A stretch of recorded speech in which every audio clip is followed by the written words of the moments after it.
ယေရှုခရစ်တော်သည်ကျွန်တော်လူသားတွေအားလုံးရဲ့အပြစ်ကြွေးတွေအတွက်အသေးခံတယ်ဒီကနေ့သောကြာနေ့ကသောကြာအခါတော်နေ့ Good Friday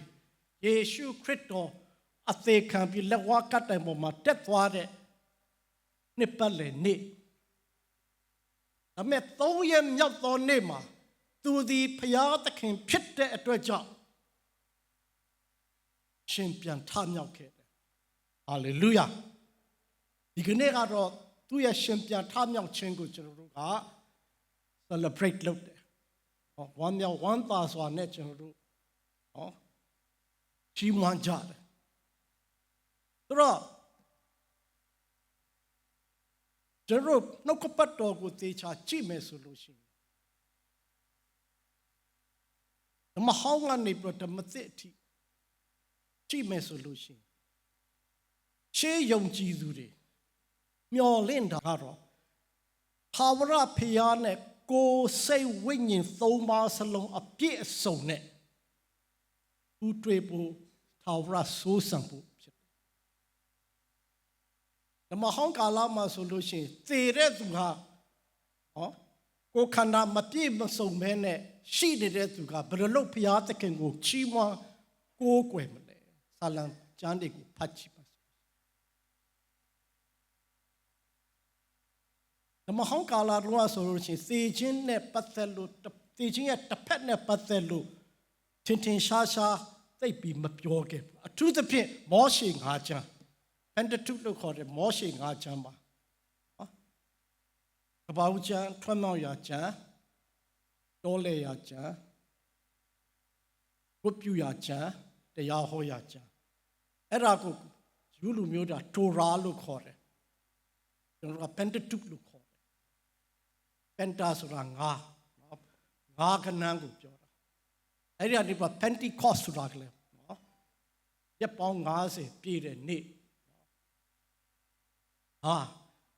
အဲ့ဒီမောရှေ9 ကျမ်းထဲမှာတော့ရှင်ပြန်ထမြောက်ခြင်းနဲ့ပတ်သက်လို့လုံးဝမပါခဲ့ဒါပေမဲ့ဘုရားသခင်ယေရှုတော်ကြောင့်ဘုရားသခင်ကသူ့ရဲ့သဘောတော်သူ့ရဲ့အကြံစီတော်တွေကိုဒီကာလတစ်လျှောက်လုံးမှာ reveal လုပ်လာပြီးတော့မှပေါ်ပြလာပြီးဗျာဒိတ်ပေးလာတဲ့အခါမှာနောက်ဆုံးဓမ္မသစ်ကျမ်းမှာပြည့်စုံသွားတဲ့အခါမှာကျွန်တော်တို့ဘုရားသခင်ကိုကိုးကွယ်တော်သူတွေဒီဘာဖြစ်မလဲဆိုတာကိုပေလွန်သွားပြီးတဲ့နောက်မှာဘာဖြစ်မလဲဆိုတာလုံးဝထင်ထင်ရှားရှားပေါ်ထွက်လာရှေးတန်ရှင်းသူတွေရှေးယုံကြည်သူတွေမျော်လင့်သလိုပဲကိုယ်စိတ်ဝိညာဉ်3 ပါးစလုံးပြည့်စုံတဲ့ကျွန်တော်တို့နောက်ဆုံးဒီဘုရားသခင်နဲ့ထာဝရကိုးကွယ်ဖို့ဒါဘုရားသခင်ရဲ့ရှေးပစွာကာလကတည်းကချမှတ်ထားပြီးတဲ့အကြံအစီဒီအကြံအစီတိုင်းဘုရားသခင်ကတဆင့်ပြီးတဆင့်အကောင့်ထဲပေါ်သွားမှာဖြစ်တယ်။ဒါကိုကျွန်တော်ရဲ့မျှော်လင့်ခြင်းကျွန်တော်ကမျှော်လင့်တယ်။ဒါကြောင့်ကျွန်တော်သက်ကျမ်းမှာကျွန်တော်ကြည့်မယ်ဆိုလို့ရှိရင်ဓမ္မသစ်ယုံကြည်သူတွေရဲ့ဒီရှေးယုံကြည်သူတွေရဲ့ဟောပြောမှုတမန်တော်တွေရဲ့ဟောပြုမှုကိုကြည့်မယ်ဆိုလို့ရှိရင်ရှင်ပြန်ထမြောက်ခြင်း resurrection ဆိုတဲ့အကြောင်းကိုအဓိကပဟိုပြုပြီးတော့မှဟောပြောခဲ့ကြတာများကျွန်တော်ကစိတ်ဝိညာဉ်လေးနဲ့ပဲထာဝရကိုစိုးစံသွားဖို့ခြေနှက်လို့မရကိုယ်ခန္ဓာစိတ်ဝိညာဉ်3 ပါးစလုံးပြည့်စုံပြီးတော့မှဒီဘုရားသခင်နဲ့ကောင်းကင်သစ်နဲ့မြေကြီးသစ်မှာထာဝရစိုးစံသွားဖို့ဖြစ်တယ်ပြီးတဲ့တစ်ခါတော့ကျွန်တော်ပြောခဲ့သလိုပဲနှုတ်ကပတ်တော်ကပါပြောလဲကျွန်တော်ယုံကြည်သူတွေလူသားတွေလူသားမှယုံကြည်သူပဲရှင်ပြန်ထမြောက်ပြီးအသစ်ဖြစ်မှာမဟုတ်ကိုယ်ခန္ဓာအသစ်နဲ့ပေါ်ထွန်းလာကြမှာမဟုတ်ဘုရားသခင်ဖန်ဆင်းထားတဲ့ကြံတဲ့အရာခတ်သိမ်းလဲအသစ်ဖန်ဆင်းခြင်းကိုခံရမယ်ပျော်ပျော်ပါပါဝါကြရမယ်ပျော်ပျော်ပါပါဆုံတွေ့ကြရမယ်ဒါကြောင့်ကျွန်တော်အခုအချိန်မှာတော့ယေရှုခရစ်တော်ဒုတိယအချိန်မကြွလာမချင်းတော့ဘာဖြစ်လို့ဆိုလို့ရှိရင်ရှင်ပြန်ထမြောက်ခြင်းကယေရှုခရစ်တော်ဒုတိယအချိန်ကြွလာတဲ့အခါမှာဖြစ်ပေါ် ဒါကြောင့်ရှေးသန့်ရှင်းသူတွေကရှင်ပြန်ထမြောက်ခြင်းကိုမျှော်လင့်တဲ့အတွက်ဒုတိယအကြိမ်ကြွလာခြင်းကိုလည်းအထူးမျှော်လင့်ကြတဲ့သူတွေဖြစ်တယ်။သက်သာလောနိယုံကြည်သူတွေဆိုလို့ရှိရင်သူတို့အသက်ရှင်နေတဲ့အချိန်မှာပဲယေရှုခရစ်တော်ဒုတိယအကြိမ်ကြွလာမယ်လို့သူတို့အဲ့လိုယုံကြည်ပြီးမျှော်လင့်ခဲ့ကြတယ်။အဲ့လိုမျှော်လင့်ရင်းနဲ့ချစ်တော်သူတွေယုံကြည်သူမိသားစုဝင်တွေမိတ်ဆွေတွေတယောက်ပြီးတယောက်သေဆုံးသွားတဲ့အခါမှာသူတို့တွေဒဝေဆိုရတယ်ဖြစ်တယ်အဲ့ဒါကြောင့်ရှင်ပေါလုကသက်သာလောနိဩဒါစာဒုတိယဆောင်နော်ပြောလိခြင်းမရှိသောသူတို့ဝမ်းနဲ့တကယ်ဆိုမဝမ်းနဲ့နော်ဒီရှင်ပြန်ထမြောက်ခြင်းကယေရှုခရစ်တော်ဒုတိယအချိန်ကြွလာတဲ့အခါမှာဖြစ်တယ်။ကြောင်းပြန်ပြောမယ်ဆိုလို့ရှိရင်ယေရှုခရစ်တော်ဒုတိယအချိန်ကြွလာတဲ့အခါမှာသူတို့ကပြန်လဲပြီးရှင်ပြန်ထမြောက်လာအောင်မယ်။ဒါကြောင့်အခုချိန်မှာယေရှုခရစ်တော်ဒုတိယအချိန်မကြွလာသေးတဲ့အချိန်မှာကျွန်တော်ရဲ့ချစ်တော်သူယုံကြည်သူတွေသေဆုံးသွားရင်လေလူဘက်ကဝမ်းနည်းရပြီမဲ့မျော်လင့်ခြင်းမရှိတာမျိုးမဟုတ်ပဲနဲ့ကျွန်တော်ဆက်ပြီးတော့မှတနေ့ကြာရင်ပြန်လဲဆုံတွေ့ကြရမယ်။တော့အဲ့ကျမ်းပိုက်တွေကအတုပမှာပဲဟောကြတဲ့ကျမ်းပိုက်တွေဖြစ်။တမကအမြဲတမ်းပဲကျွန်တော်နှလုံးသားထဲမှာသေခြင်းရှင်ပြန်ထမြောက်ခြင်းဒုတိယအကြိမ်ကြွလာခြင်းကိုအမြဲတမ်းနှလုံးသွင်းပြီးတော့မှရှင်ပြန်ထမြောက်လာတဲ့အခါမှာလဲဘယ်လိုပုံစံမျိုးနဲ့ရှင်ပြန်ထမြောက်လဲဆိုတာအမြဲတမ်းကျွန်တော်နှလုံးသားထဲမှာထည့်သွင်းစဉ်းစားထားဖို့ဖြစ်တယ်။ဆိုတော့ယေရှုကျွန်တော်ဘာလို့ရှင်ပြန်ထမြောက်တယ်လဲဆိုလို့ရှိရင်ယေရှုခရစ်တော်ကိုယ်တိုင်ရှင်ပြန်ထမြောက်ခဲ့ပြီးတော့မှအဦးစီး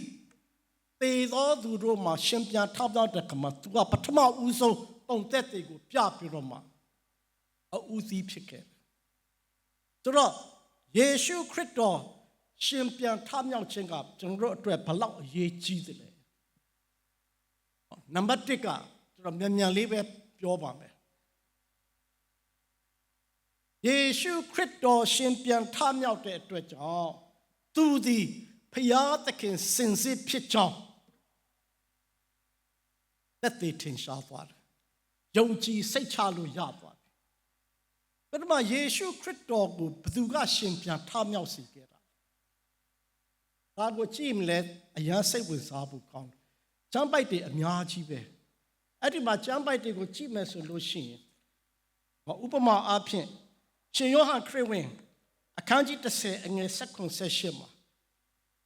ငါအသက်ကိုငါပေးပြီးငါပြန်ယူမယ်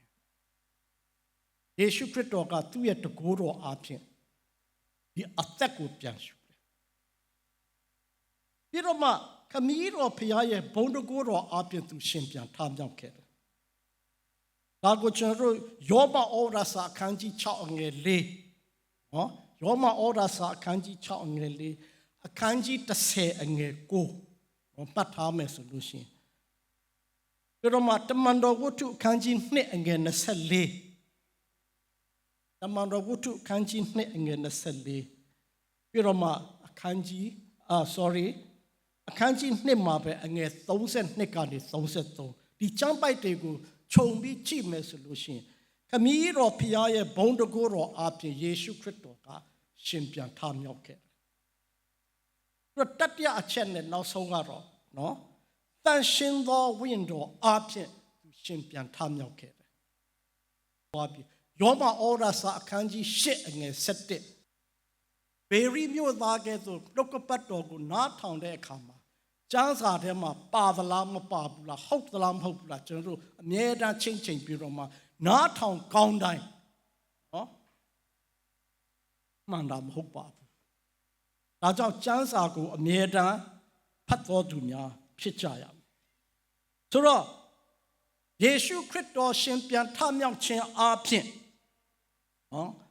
သူသည်ဖျားစင်စစ်ဖြစ်ကြောင်းကျွန်တော်တို့နားလည်ဒုတိယတစ်ချက်ကနော်ယေရှုခရစ်တော်ပြန်လဲရှင်ပြန်ထမြောက်တဲ့အတွက်ကြောင့်ကျွန်တော်တို့သည်လည်း သူဂတိထားတဲ့အတိုင်းပြန်လဲရှင်ပြန်ထမြောက်ဖို့သေချာသွားပြီယေရှုခရစ်တော်ရဲ့ရှင်ပြန်ထမြောက်ခြင်းဟာကျွန်တော်တို့အာမခံချက်ဖြစ်တယ်ကျွန်တော်တို့ကိုလည်းရှင်ပြန်ထမြောက်စေမယ်နော်ဒါကိုကျွန်တော်ရဲ့အဓိကကြမ်းချက်ဖြစ်တဲ့တစ်ကောအခန်းကြီး15အငယ်7ကနေ14မှာကြည့်ပါတွေ့ရမှာဖြစ်တယ်တတိယတစ်ချက်ယေရှုခရစ်တော်ရဲ့ရှင်ပြန်ထမြောက်ခြင်းဟာအပြည့်ရဲ့အစွမ်းနဲ့သေခြင်းတို့နော်သေခြင်းတရားကိုအောင်နိုင်သွားတယ်ခြေဖြတ်ပြီးသားဖြစ်သွား victory over sin and death it destroys the power of sin and death အပြစ်တရားနဲ့သေခြင်းတရားရဲ့အစွမ်းအစတွေကိုလုံးဝဖျက်ဆီးပလိုက်တယ်ဒါကလည်းတစ်ကောအခန်းကြီး15အငယ်53ကနေ55မှာကျွန်တော်နံပါတ်4တစ်ချက်ယေရှုခရစ်တော်ပြန်လဲရှင်ပြန်ထမြောက်ခြင်းကြောင့်ကျွန်တော်ယုံကြည်သူတိုင်းဟာဖြောင့်မတ်ခြင်းနဲ့ကျွန်တော်အသက်ရှင်လာယေရှုခရစ်တော်သာရှင်ပြန်ထမြောက်ခြင်းမပြုတ်ဘူးဆိုတော့သူ့ရဲ့ဖြောင့်မတ်ခြင်းကိုကျွန်တော်တို့ခံယူရရှိမှာမဟုတ်ဘူး။ဒါကယောမ4:25နဲ့နော်ယောမ4:25နဲ့တစ်ကော15အငယ်19ယေရှုခရစ်တော်သာရှင်ပြန်ထမြောက်ခြင်းမရှိခဲ့ဘူးဆိုလို့ရှိရင်ကျွန်တော်ကအပြစ်တရားအောက်မှာပဲရှိနေအောင်ပါ။တော့နံပါတ်5တစ်ချက်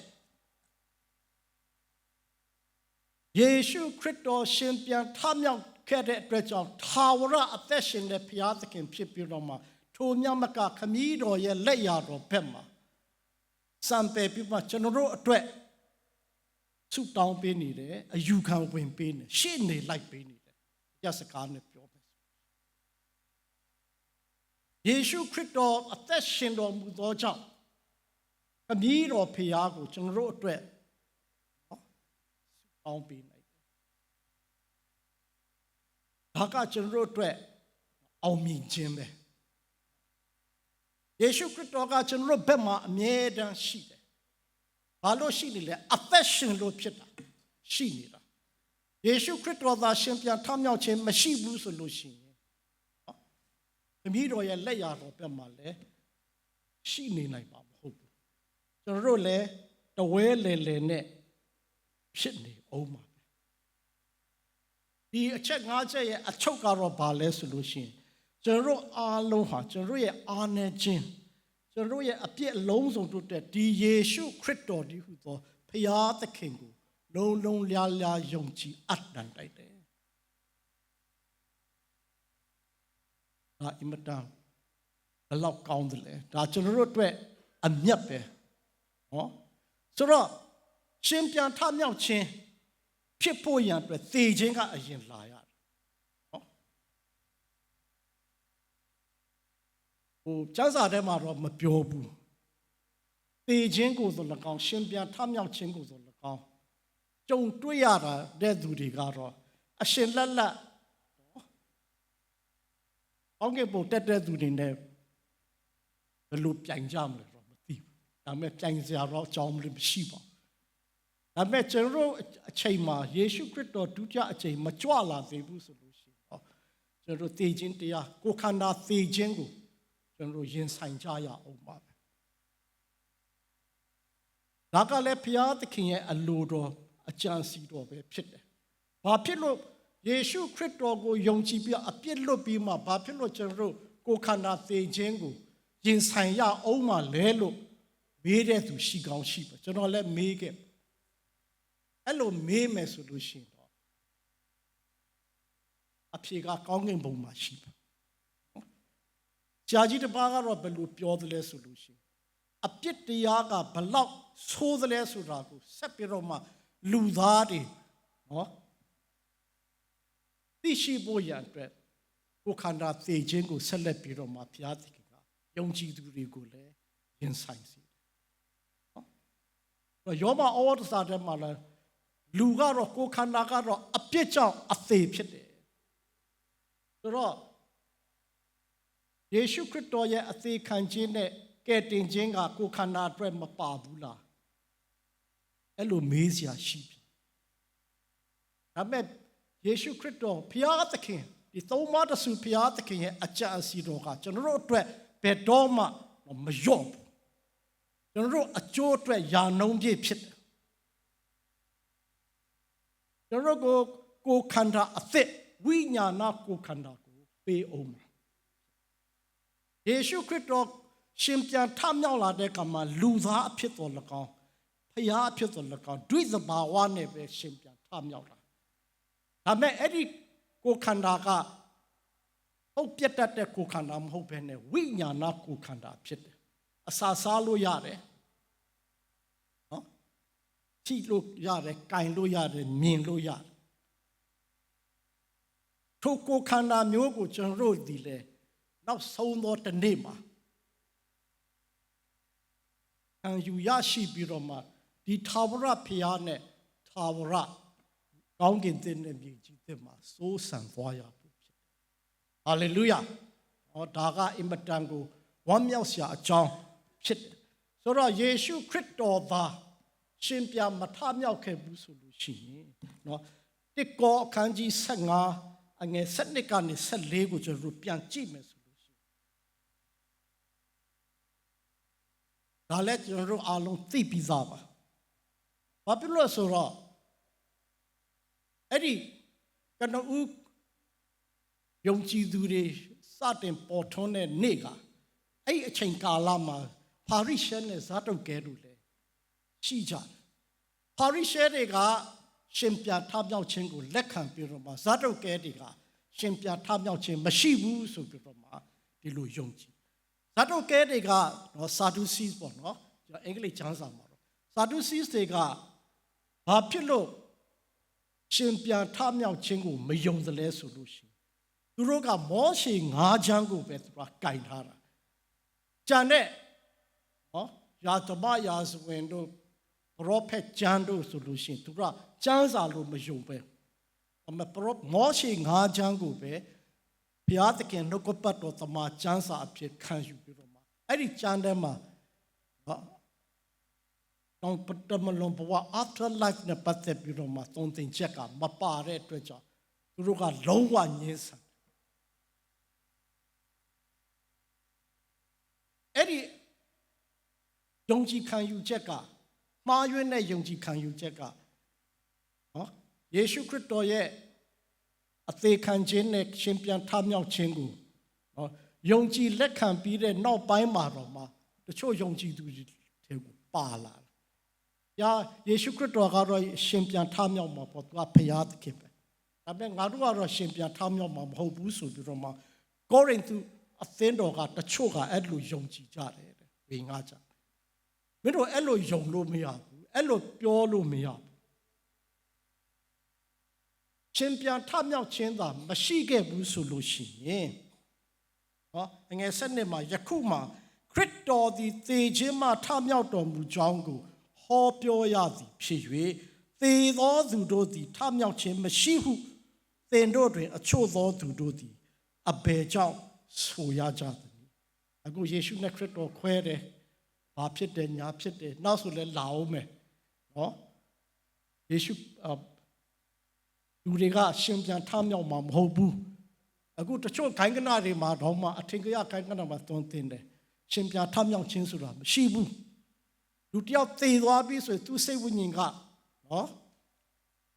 အောက်ကင်ဘုံရောက်သွားပြီရှင်ပြန်ထမြောက်စရာမလိုတော့ဘူး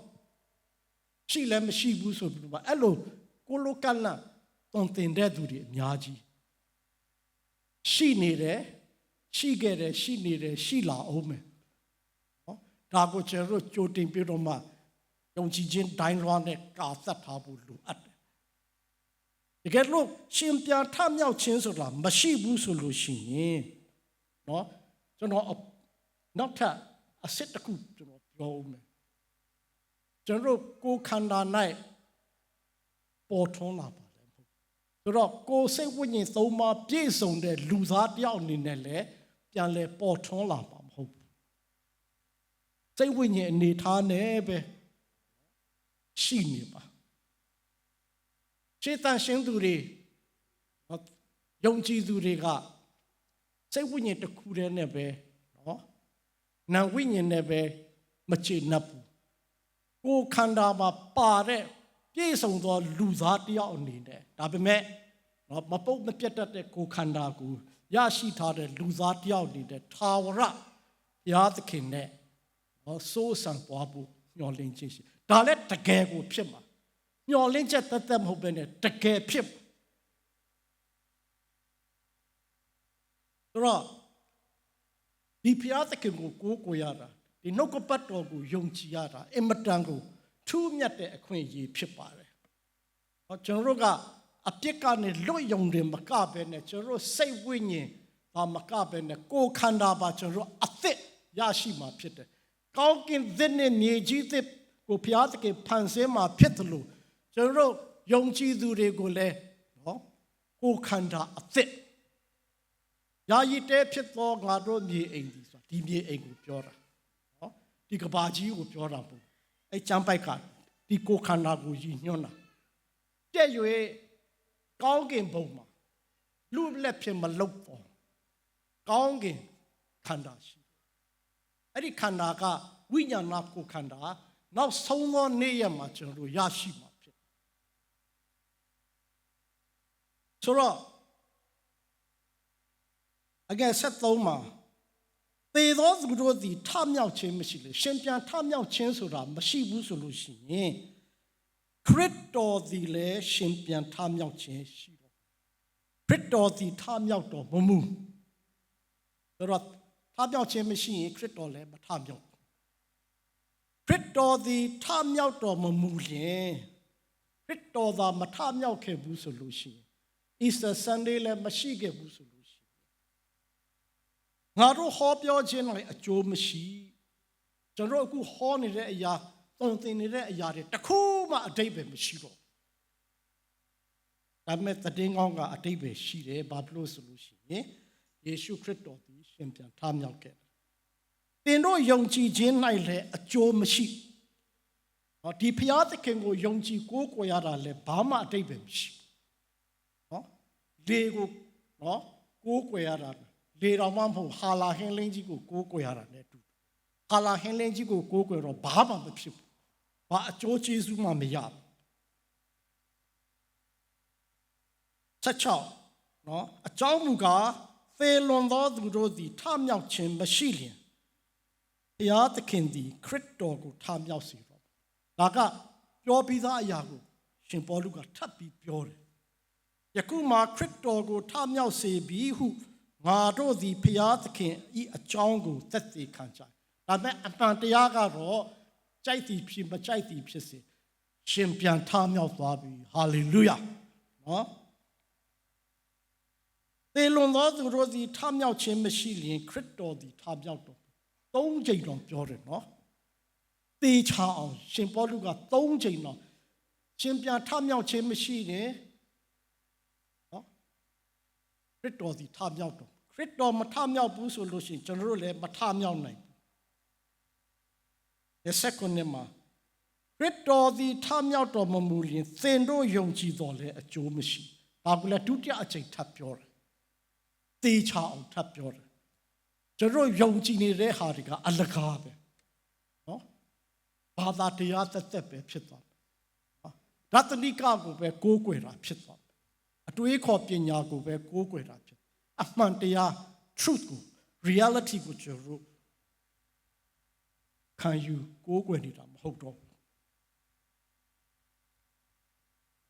သင်တို့သည်ယုံကြည်တော်လဲအကျိုးမရှိဒုစရိုက်အပြစ်အောက်၌ရှိကြသည်ရှင်ပြန်ထမြောက်ခြင်းမရှိလို့ကျွန်တော်တို့လည်းရှင်ပြန်ထမြောက်မှာမဟုတ်ဘူးဆိုလို့ရှိရင်ဒီနှုတ်ကပတ်တော်ဒီသတင်းစကားကိုနားထောင်ပြီးတော့မှယုံကြည်လို့လည်းအကျိုးမရှိဘူးဒါကဟန်ဆောင်တဲ့လိန်နာပဲဖြစ်ပဲဒီတော့ကျွန်တော်တို့ကအပြစ်တရားအောက်မှာပဲရှိနေသေးတယ်ဒါအပြင်ထိုမှတပါနော် ယူဒတန်ကျမ်းစာထဲမှာထိုမှတပါဆိုတဲ့စကားလုံးကဒါအပြင်ကိုဆိုလိုတာနော်ခရစ်တော်ကိုယုံကြည်၍အိပ်ပျော်သောသူတို့သည်ဆုံးရှုံးခြင်းသို့ရောက်ကြပြီယေရှုခရစ်တော်ကိုယုံကြည်ပြီးတော့မှအိပ်ပျော်သောသူတွေသေလွန်သွားတဲ့သူတွေကအတွက်လည်းဘာမှမျှော်လင့်ချက်မရှိတော့ဘာမှမျှော်လင့်ချက်မရှိတော့ဒါကြောင့်ဒါမဲ့အမှန်တရားကတမန်တရားကယေရှုခရစ်တော်သည်အသက်ရှင်တော်မူသောဖရာသခင်ဖြစ်တယ်ငါတို့သည်ခရစ်တော်ကိုအမိပြု၍ယခုဘဝ၌သာမျှော်လင့်เสียရှိလျင်အခြားသောသူအပေါင်းတို့ထက်သာ၍ဆင်းရဲသောသူဖြစ်ကြ၏ယခုမူကားဆက်ပြီးဖတ်မယ်ဆိုလို့ရှိရင်ခရစ်တော်သည်သေခြင်းမှထမြောက်တော်မူ၍ဒါကအမှန်တရားပဲတမန်တရားပဲ reality ပဲအိပ်ပျော်သောသူတို့တဲ့အဦးစီးဖြစ်တော်မူနော်ယေရှုခရစ်တော်ကရှင်ပြန်ထမြောက်ပြခဲ့တယ်အသက်ရှင်တော်မူသောဘုရားသခင်ဖြစ်ကြောင်းနဲ့မင်းတို့ကလည်းငါလိုပဲရှင်ပြန်ထမြောက်လာအောင်မယ်ဆိုတဲ့အာမခံချက်ကိုပေးခဲ့တယ်ယေရှုခရစ်တော်ကလူသားတစ်ယောက်အနေနဲ့နော်အရင်ဆုံးရှင်ပြန်ထမြောက်ပြခဲ့တယ်တို့ဖြစ်၍လူအဖြစ်သေခြင်းတရားသည်တည်တဲ့ကဲ့သို့သေသောသူတို့သည်ထမြောက်ခြင်းတရားသည်တို့ဤထမြောက်ခြင်းတရားလူအဖြစ်တည်လျက်ရှိလူအပေါင်းတို့သည်အာဒံအဖြစ်သေခြင်းသို့ရောက်သည်နိတူ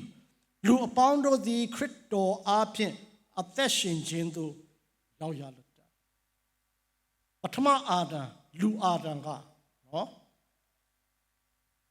ဘုရားသခင်ဖန်ဆင်းပေးလိုက်တုန်းကအပြစ်လုံးဝကင်းဒါပေမဲ့စကားနားမထောင်လို့အပြစ်တရားကဝင်လာပြီးတော့မှလူသားအဆက်ဆက်ခံစားရဒီရက်နေဘရကတင်ချင်းပေးဖို့ရန်ဒုတိယအာဒံဒီဟူသောအပြစ်ကင်းသောလူသားဖြစ်တဲ့ယေရှုခရစ်တော်အကြွဆင်းလာပြီးတော့မှကျွန်တော်လူသားအားလုံးအတွက်အပြစ်ကြွေးကိုဆက်ပေးဖို့ရန်အတွက်အသေးခံခဲ့တယ်ဒါပေမဲ့သူ့ကိုယုံကြည်သောသူတို့သာလျှင်ဒီသေခံခြင်းရဲ့အကျိုးကိုခံစားရရှိပါဖြစ်။ဒါကြောင့်ကျွန်တော်တို့ကဧဝံဂေလိသတင်းစကားကိုဟောရတယ်။ဒါပေမဲ့ဒီယေရှုခရစ်တော်ကကျွန်တော်တို့အပြစ်ကြွေးအတွက်အသေးခံပြီးတဲ့နောက်ပိုင်းမှာ3ရက်မြောက်သောနေ့မှာရှင်ပြန်ထမြောက်ခြင်းအပြင်အသက်ရှင်တော်မူသောဖခင်ဖြစ်ကြောင်းမင်းတို့ကိုလည်းကအသက်ရှင်စေမဖြစ်ကြောင်းကိုသက်သေထင်ရှားနော်ပေါ်ပြခဲ့တယ်ဒီလိုအသက်ရှင်တော်မူသောဖခင်သခင်ကိုကျွန်တော်တို့ယုံကြည်ကိုးကွယ်ရတာဟာဘလောက်တန်ဖိုးကြီးသလဲဘလောက်ဝမ်းသာစရာကောင်းလဲကျွန်တော်ဘဝအသက်တာမှာဒုက္ခဆင်းရဲခြင်းတွေအများကြီးရှိတယ်ချစ်တော်သူတွေနဲ့ကွဲကွာသွားရတယ်ဒါပေမဲ့တနေ့ကြလို့ရှိရင်ယေရှုခရစ်တော်ဒုတိယအကြိမ်ကြွလာတဲ့အခါမှာကျွန်တော်အကုန်လုံးပြန်လဲဆုံတွေ့ကြရအောင်မယ်ဆိုတာကဒီရှင်ပြန်ထမြောက်ခြင်းရဲ့မှန်ကန်ချက်ဖြစ်တယ်ဒါကိုကျွန်တော်မျှော်လင့်တတ်တော်သူများဖြစ်ဖို့ဆက်လက်ပြီးတော့မှဆက်ကကြရအောင်အဆုံးတိုင်အောင်သစ္စာရှိသောသူများဖြစ်ကြရအောင်ရောက်တိုင်းကိုဖျားသခင်ကောင်းချီးပေးပါစေ